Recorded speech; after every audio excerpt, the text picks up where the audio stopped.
Cousin catching us, he's coming up. All right, everybody. Thank you for joining. We are tonight is already Chaftet Adar, is the last day of the month of Adar.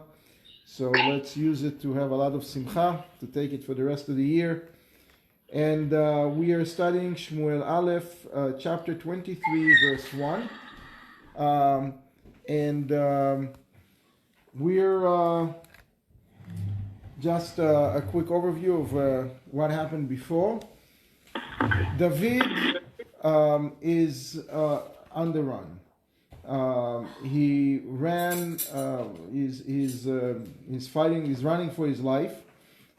In the last chapter, we have. I'm going to, if you don't mind, I'm just going to mute everybody so the sound doesn't disturb other people. If you want to talk, just unmute yourself.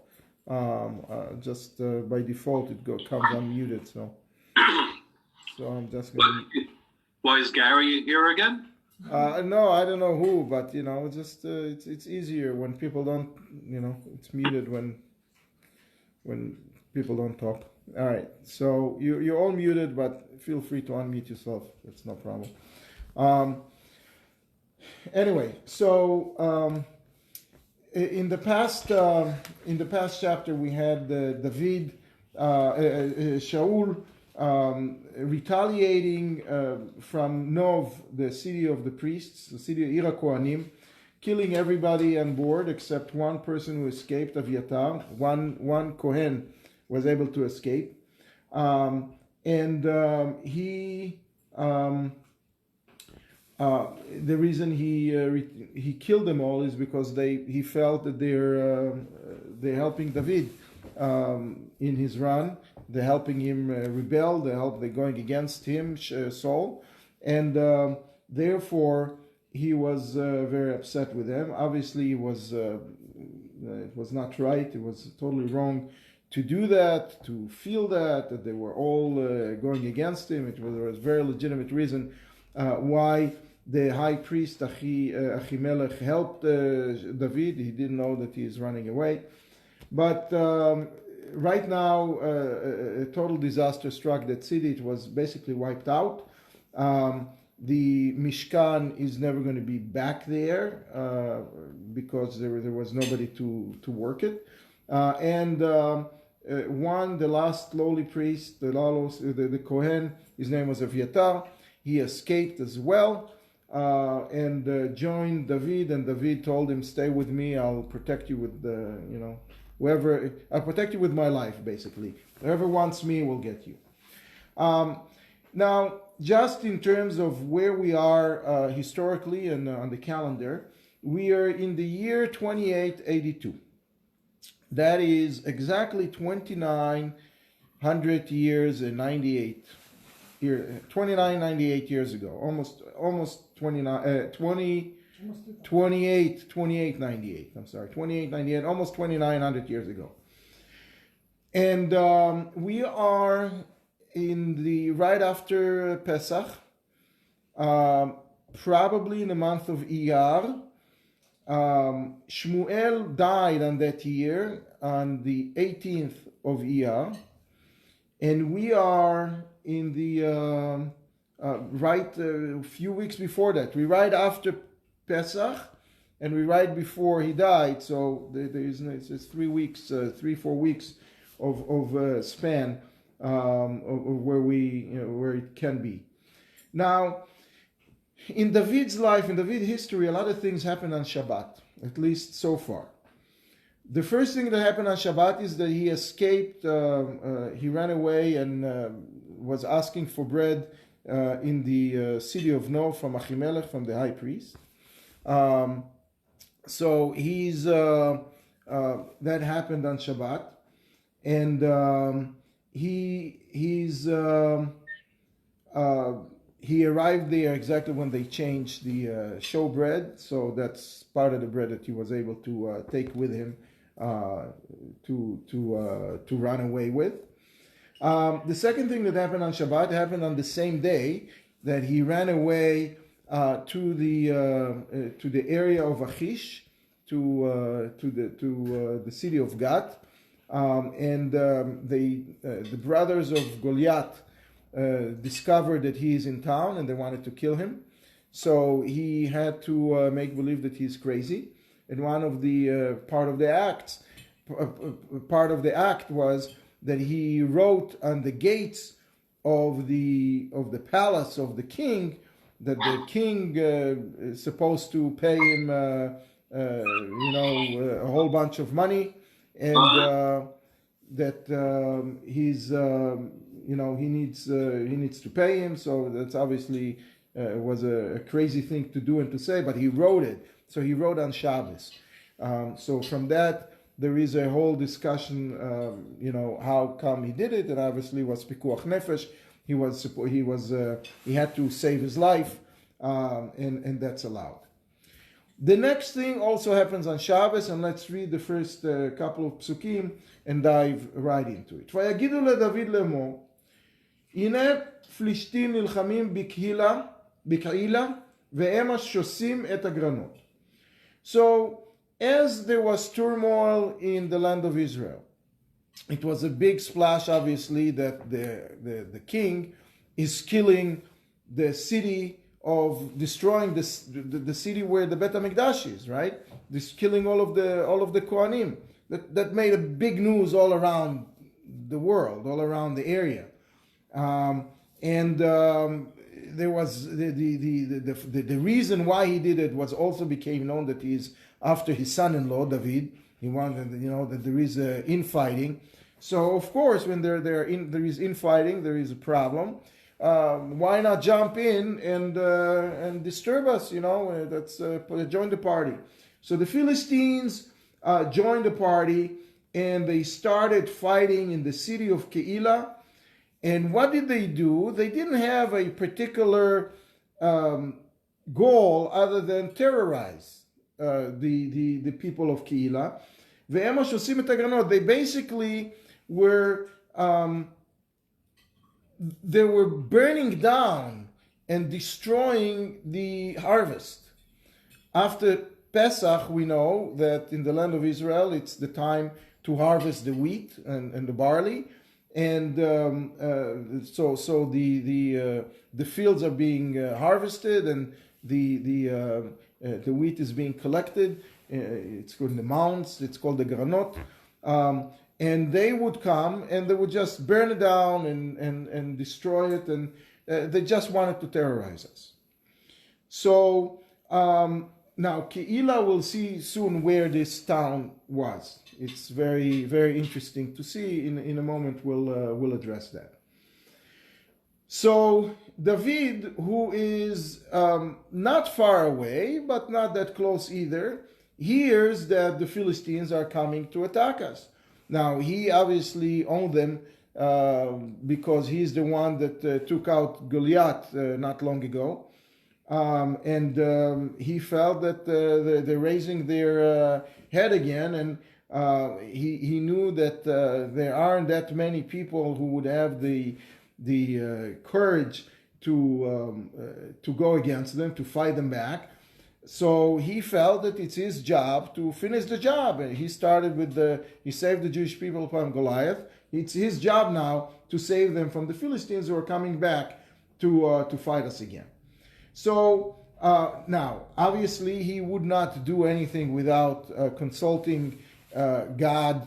And we don't know exactly how he consulted God. Before, there was a method of asking the breastplates. But right now, it doesn't say that. We will see later that the breastplates will show up soon with Aviatar.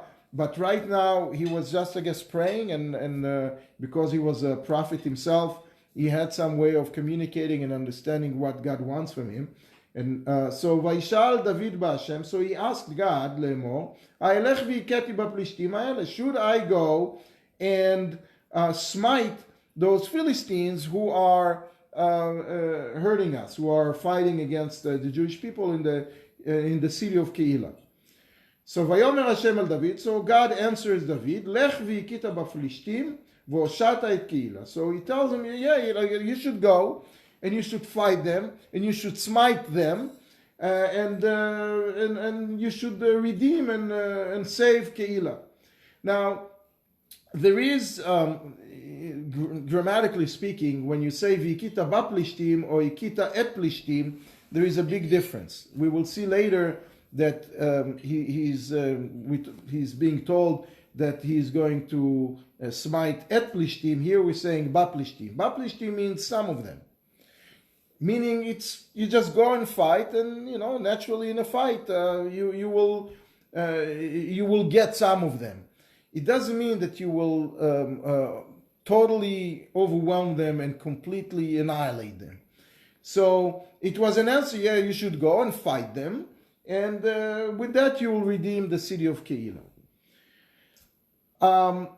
I'm not sure if you guys got the email with the source sheet, and if you have the source sheet in front of you, but if you don't, I'll read it here as well.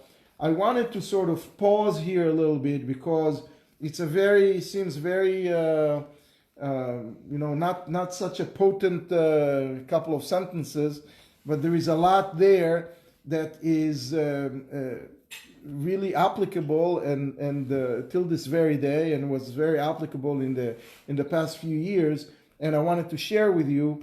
And that takes learning a few lines from the Gemara, from the tractate Eruvin, and it's page 45a in the tractate, whoever has it and interested. But I'll read it and translate and explain exactly how this is relating to what we're reading in Shmuel, and how is it related to us right now. So Amar Rav Yehuda Amar Rav. So Rav Yehuda, in the name of Rav, said a halakha. Was discussing the halakha of going out to war on Shabbos. If you recall, we mentioned that this event happened on Shabbos. So the Gemara is discussing the rules of engagement in a battle, in a war, on the day of Shabbat, and what exactly is allowed and not allowed, because Shabbat obviously has a lot of restrictions. We cannot do what we do on a regular day. So how about a war? Are we allowed to respond to war? So obviously we're not allowed to start a war on our own, to go and attack something. But what about defense? What about defending ourselves when we are attacked on Shabbat? So this is the section of the Gemara that discusses that question. So Rabbi Yehuda Amar Rav said that if non-Jews are besieging a Jewish town, and we are not allowed to fight against them with our weapons, and we're not allowed to desecrate the Shabbos in order to protect ourselves, which is shocking, but we will see soon that it's not that shocking, because there is a very couple of qualifications. What are we not allowed to do? The Gemara obviously is right away not trying to address it. What do you mean you're supposed to submit yourself? That doesn't make sense. So they said, what are we talking about? We're qualifying that halakha. We're only not allowed to fight them if they came to attack us and to besiege us and deal with monetary issues, monetary matters. They came to basically rob us. So if they came with their weapons or with their army to rob us, we're not allowed to protect, we're not allowed to fight, we're not allowed to attack back or to use our weapon to protect us, to protect our possessions, the money.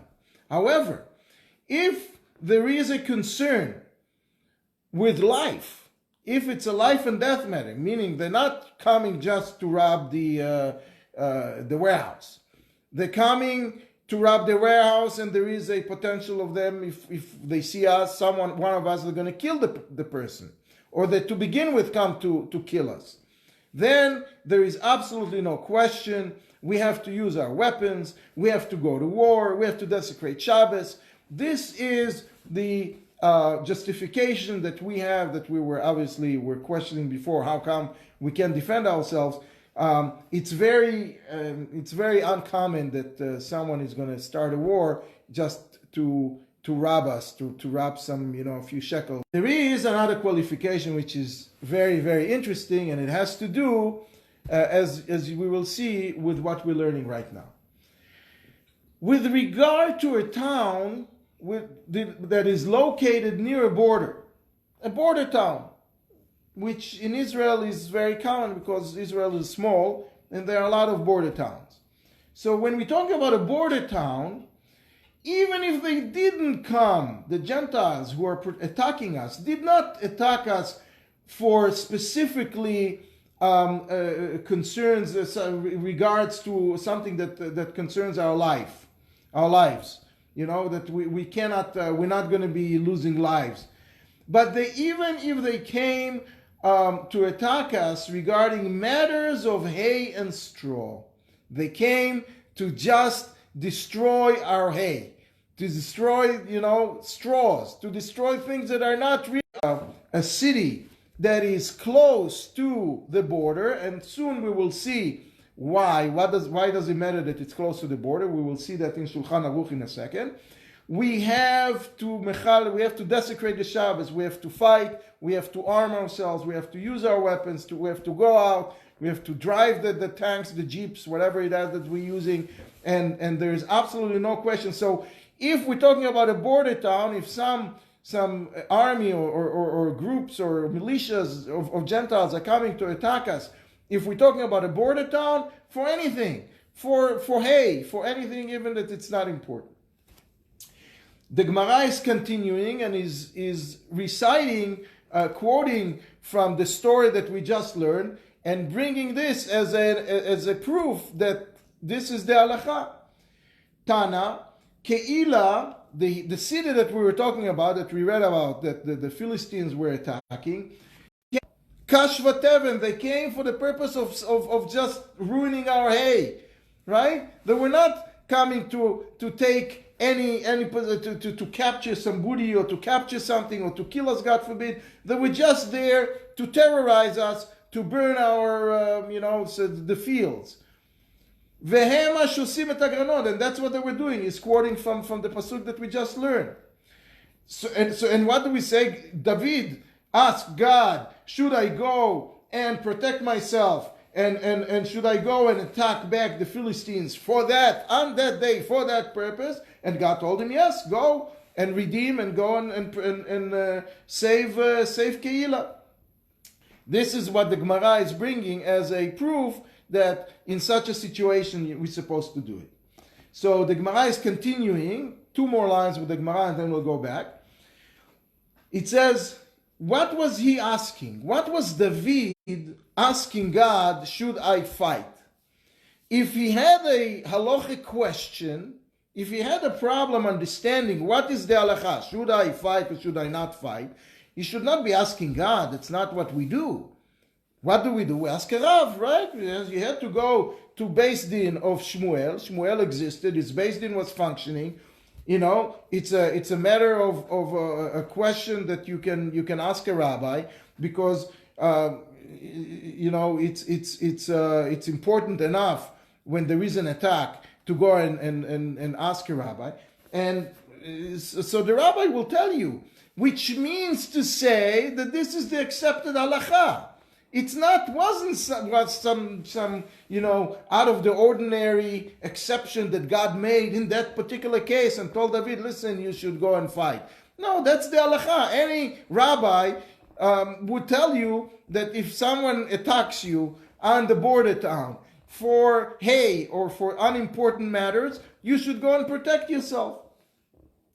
So why was he asking? Besides the question here, why was he asking? He was asking whether he's going to be successful or not. He was basically asking Hashem for a blessing